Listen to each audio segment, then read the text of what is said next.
नमस्कार, मेरा नाम है विवेक शर्मा। मैं एक ऑथर हूँ, सोशल एंटरप्रेन्योर हूँ और बात करता हूँ कैंसर की और मेंटल हेल्थ की।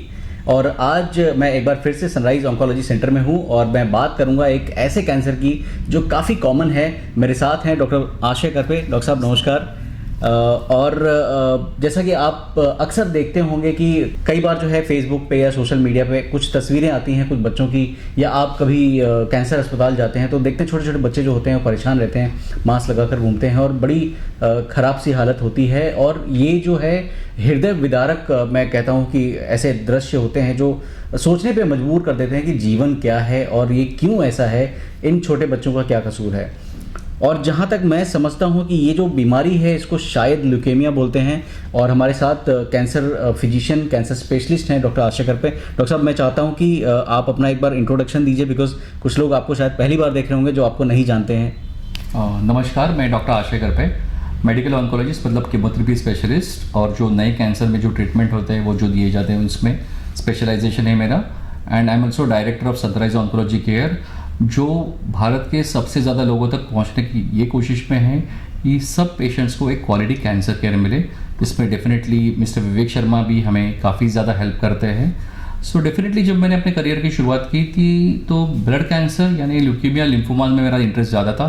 सो डेफिनेटली जब अब मिस्टर विवेक शर्मा ने मुझे कहा कि मैं ल्यूकीमिया के बारे में कुछ डिस्कस करना चाहता हूँ, तो definitely it is a topic which is close to my heart. Vivek, thank you so much doctor साहब फॉर अपना कीमती समय निकालने के लिए। मैं समझ सकता हूँ कि पूरा दिन ओपीडी करने के बाद जो है इतना समय निकालना थोड़ा सा मुश्किल होता है, but I am so grateful to you. Doctor साहब, हमें ये बताइए कि ल्यूकेमिया जो है ये है क्या एक्चुअली, और इतने सारे केसेस हम क्यों देखते हैं बच्चों में? अच्छा, सो विवेक, बात करना चाहूँगा तो एक्चुअली मैं जब पूरे कैंसर की तरफ देखता हूँ तो ल्यूकेमिया और लिम्फोमा जो होते हैं 2 से 3% ही होते हैं। अच्छा। लेकिन इसका ये है कि ल्यूकेमिया यानी एक सिंगल बीमारी नहीं है, उसमें 4 अलग अलग टाइप पड़ते हैं। 2 एक्यूट ल्यूकेमिया से और 2 क्रॉनिक। क्रॉनिक का मतलब होता है लंबे समय तक चलते रहता है और ये यूजुअली एल्डरलीज में दिखता है। वाइल एक्यूट ल्यूकेमिया जो होते हैं उसमें 2 टाइप होते हैं। एक तो एक्यूट माइलॉइड ल्यूकेमिया, अगर मैं कंपेयर करूँ तो वो और एडल्ट्स में ज़्यादा होता है बच्चों से कंपेयर करके। और दूसरा होता है एक्यूट लिम्फॉइड ल्यूकेमिया, जो छोटे बच्चों में ज़्यादा पाया जाता है,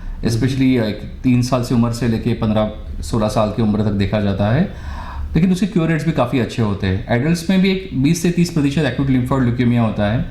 लेकिन ल्यूकेमिया मतलब क्या, जैसे हम लोग जानते हैं कि अपने ब्लड में 3 प्रमुख पेशी यानी सेल्स होते हैं। एक तो हीमोग्लोबिन, जिसके लिए रेड ब्लड सेल होती है, और दूसरा होता है प्लेटलेट, जो सब लोगों को डेंगू की वजह से पता है, डेंगू में, और जिस पपाया खा और बहुत सारी चीज़ें।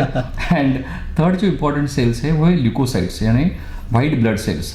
इसका जो कैंसर होता है उसे ल्यूकेमिया कहते हैं हम लोग, मतलब इसका बढ़ जाना। सो अगर वो न्यूट्रोफिल कंपोनेंट है तो उसको एक्यूट माइलॉइड की ल्यूकेमिया कहते हैं, और या लिम्फॉइड कंपोनेंट होता है तो अपन उसको एक्यूट लिम्फॉइड ल्यूकेमिया कहते हैं। लेकिन ये बहुत ही दोनों एग्रेसिव बीमारी होती है। अच्छा, तो ये क्या मतलब बच्चों में ही होती है या बड़ों में भी होती है? इसका डिस्ट्रीब्यूशन कैसे होता है? तो अगर मैं बात करूं कि अगर मैं बच्चों में एक्यूट ल्यूकेमिया देखता हूं तो एक 70 से 80% जो बच्चे होते हैं वो एक्यूट लिम्फॉइड ल्यूकेमिया से ग्रस्त होते हैं, या 20 से 30% ही एक्यूट माइलॉइड ल्यूकेमिया से ग्रस्त होते हैं, मतलब जो थोड़ी उससे भी ज़्यादा एग्रेसिव बीमारी है।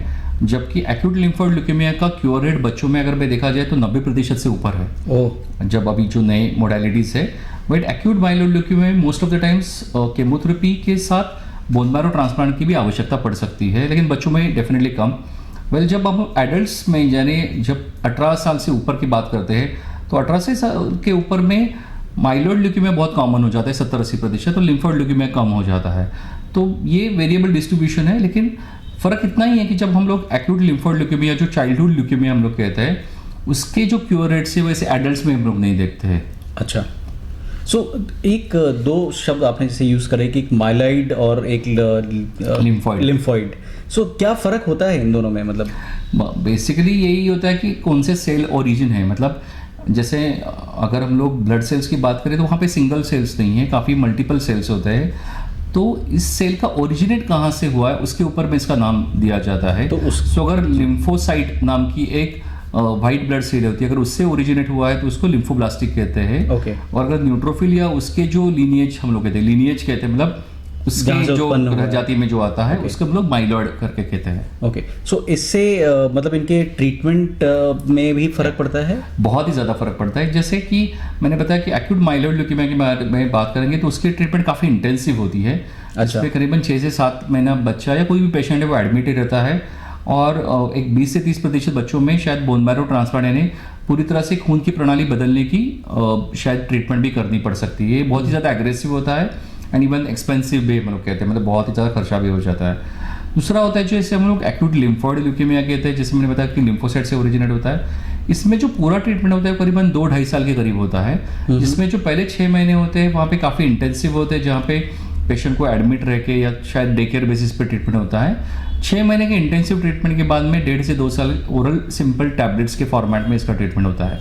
लेकिन जैसे मैंने बताया कि एक्यूट माइलॉइड ल्यूकेमिया जब हम लोग ट्रीट करते हैं वहाँ पे हमारा सक्सेस रेट करीब बच्चों में भी एक 50 से 60% के करीब होता है। वही एक्यूट लिम्फोब्लास्टिक ल्यूकेमिया की बात करूँ तो वहाँ पे सक्सेस रेट जो है 90% के ऊपर होता है। ओहो, सो एक्चुअली डॉक्टर साहब कैसा है कि जो टीवी वाले हैं या जो बॉलीवुड वाले हैं वो ऐसी तस्वीरें जरूर दिखाते हैं कि मतलब बहुत कोई पेन में है और टीआरपी बढ़ती है शायद उससे लेकिन ऐसी तस्वीरें नहीं दिखाते जहाँ पे हाँ भाई ये क्योर हो गया हो।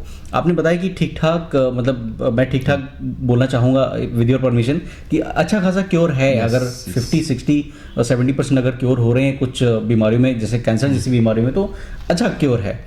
सो लाइफ जो होती है क्योर के बाद, या आई डोंट नो क्योर कहना शायद सही शब्द ना हो, तो उसके बाद लाइफ होती कैसी इनकी?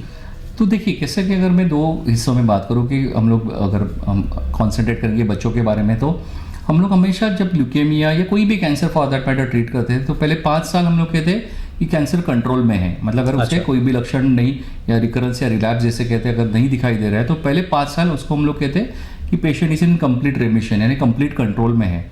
जब 5 साल पूरे हो जाते हैं तब हम लोग कहते हैं कि अब ये पेशेंट क्योर हो गया है, मतलब अब बीमारी वापस आने के जो चांसेस है ना के बराबर होते हैं। तो पहले 5 साल काफ़ी इंपॉर्टेंट होते हैं। तो हम लोग हमेशा पेशेंट से कहते हैं कि सिर्फ ट्रीटमेंट कंप्लीट करना जरूरी नहीं है लेकिन फॉलोअप करना भी उतना ही जरूरी है, जहाँ पे हम लोग जान पाए कि सब कुछ ठीक ठाक चल रहा है। लेकिन हम लोग एडल्ट्स के बारे में बात करें तो डेफिनेटली बच्चों से कंपेयर करूंगा तो क्योर रेट्स कम होते हैं। और एक सरप्राइजिंग बात होती है कि बच्चों की जो डोसेज होते हैं हम लोग हमेशा सोचे कि बच्चों के कम होंगे और एडल्ट्स के ज़्यादा होंगे, तो कैंसर के मामले में एक्जैक्टली उल्टा हो जाता है मोस्ट ऑफ द टाइम्स। अच्छा, कि बच्चों के टॉलरेंस से फल काफ़ी ज़्यादा अच्छे होते हैं जब हम लोग ट्रीटमेंट देते हैं एज कम्पेयर टू एडल्ट्स। शायद ये भी वजह होती है कि एडल्ट्स में बहुत बार जैसे डायबिटीज़ हो गया, ब्लड प्रेशर हो गया या हार्ट की बीमारी बहुत सारी चीज़ें होती है जो शायद अफेक्ट करती है, जो हमको ट्रीटमेंट डिलीवरी करने में भी अफेक्ट कर सकती है या जो कॉम्प्लिकेशन का रेट भी बढ़ा सकती है जो बच्चों में नहीं पाया जाता है। तो एक डिफरेंस दोनों में आता है डेफिनेटली। जब मैं एडल्ट्स में एक्यूट माइलॉइड ल्यूकेमिया की बात करूँ तो उसमें cure rate as low as 40 to 50% होते हैं, जो शायद बच्चों में 60-70% पाए जाते हैं। और एक्यूट लिम्फोइड ल्यूकेमिया जो बच्चों में 90% से ज़्यादा क्योर रेट है, एडल्ट्स में 30 to 40% ही क्योर रेट होता है। ओह, दैट्स प्रीटी, बहुत ही डिफरेंस होता है ये।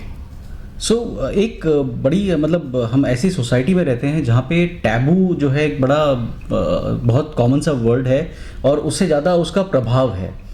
कई बार मैंने ऐसे देखा है कि भाई ये बच्चा जो है इसको कैंसर है या कोई बीमारी है उसके साथ मत खेलो। लोग जो है सेक्लूड करना शुरू कर देते हैं, इंक्लूड नहीं करते हैं उनको अपनी लाइफ में। कैंसर क्या छूने से फैलता है या इस तरह की चीज़ें हैं? देखियो कैंसर छूने से फैलता तो कोई काम नहीं करता उसमें तो इट इज़ नॉट कंटेजियस। मतलब कैंसर के जो बच्चा या कोई भी जो ग्रस्त है कैंसर से उसे तो आम पब्लिक को कोई नुकसान नहीं है, उल्टा आम पब्लिक से उसे नुकसान हो सकता है क्योंकि उनकी इम्यूनिटी कम होती है। तो अगर और किसी को मतलब अगर कोई इन्फेक्शन हो तो वो फटाक से पकड़ सकते हैं, ये उल्टा प्रभाव देखा जाता है। जैसे आपने बराबर बताया कि टैबू होता है मतलब जैसे कि बीमारी ठीक होगी लेकिन फिर भी पेशेंट को शायद समाज उसी नज़र से देखते रहता है कि ये वही कैंसर पेशेंट है।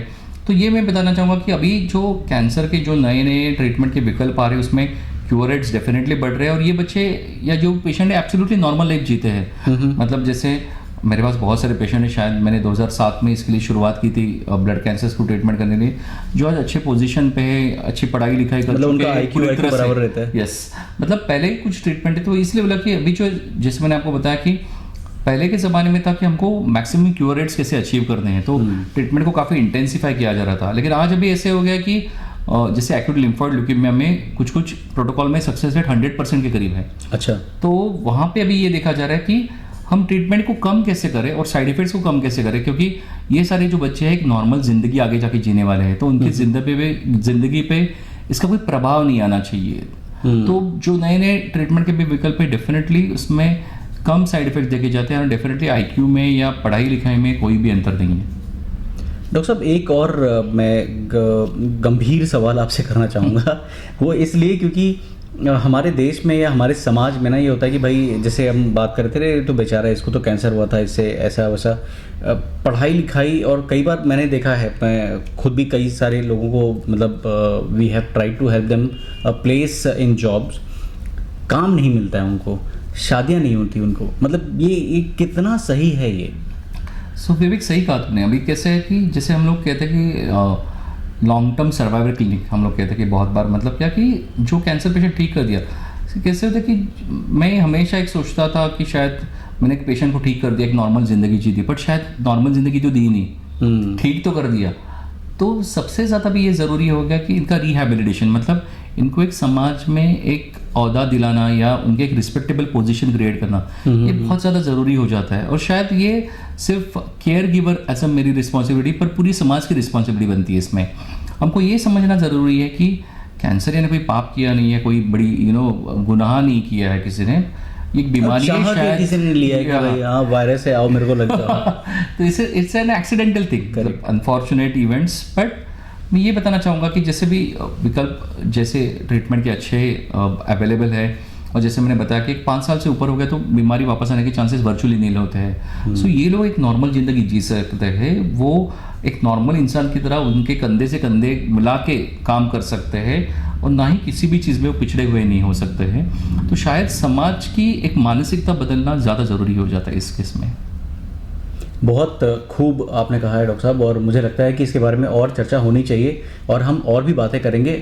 और मैं कोशिश करूंगा कि अगली बार जब हम बात करें तो हम बात करेंगे बोन मैरो ट्रांसप्लांट की, क्योंकि बड़ा साईफाई सा शब्द लगता है। क्योंकि आपने कुछ समय पहले मुझसे बात करी थी CAR-T सेल के बारे में, तो हम उसके बारे में भी चर्चा करेंगे। एंड तब तक मैं आपसे विदा लेता हूं और हम मिलते रहेंगे, बहुत सारी बातें करेंगे। बने रहिए हमारे साथ। मेरा नाम है विवेक शर्मा और आप देख रहे हैं डॉक्टर आशय करपे को।